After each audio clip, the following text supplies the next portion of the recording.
Boker Tov. Nous avons donc expliqué hier que l'une des institutions mises sur pied par Ezra Sofer, Ezra le scribe, était l'obligation de faire son linge, de laver ses vêtements le jeudi, de sorte à ce que tous les vêtements soient propres, l'irvod Shabbat en l'honneur du Shabbat.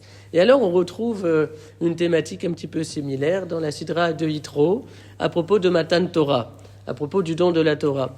En effet, dans le chapitre 19 du livre de Shemot, la Torah demande à Moshe, Hachem demande à Moshe d'ordonner aux enfants d'Israël de laver leurs vêtements. Verchipsu simnotam, et ce lavage des vêtements qui renvoie bien évidemment à l'idée de purification de leur personne, c'est ça qui va précéder Matan Torah. Or, le Shabbat est lié avec Matan Torah. En quelque sorte, chaque Shabbat constitue un Matan Torah.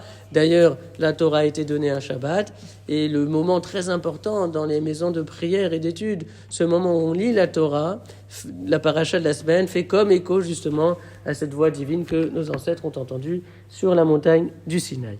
Et puis, il y a encore une autre idée, c'est que dans la Megillah de Kohelet, dans l'Ecclésiaste, au chapitre 9, verset 8, il est dit Bechol et iyu begadecha levenim, que à chaque instant, tes vêtements soient blancs. Alors là, bien évidemment, comme on l'a expliqué les jours précédents, le blanc renvoie à la pureté, c'est le symbole de la propreté, de la netteté morale. Alors le Shabbat, finalement, constitue la réalisation, l'accomplissement de Becholet. À chaque instant, tous tes vêtements doivent être blancs, parce que le Shabbat constitue un temps qui concentre tous les temps. D'abord parce qu'il est la source de bénédiction, et ensuite parce qu'au jour du Shabbat, on doit en quelque sorte considérer que le temps passé n'existe plus et que le temps à venir ne sera pas. En effet, nous savons que au jour, lorsque le Shabbat arrive, on doit considérer que tout le travail qu'on avait à accomplir a été accompli, de sorte qu'au jour du Shabbat, on ne s'en préoccupe pas. Donc c'est comme s'il n'y avait plus la préoccupation du passé. Et de la même manière, au jour du Shabbat, par exemple, il est défendu de dire, voilà, demain je vais réaliser tel travail, demain je vais réaliser telle action, etc.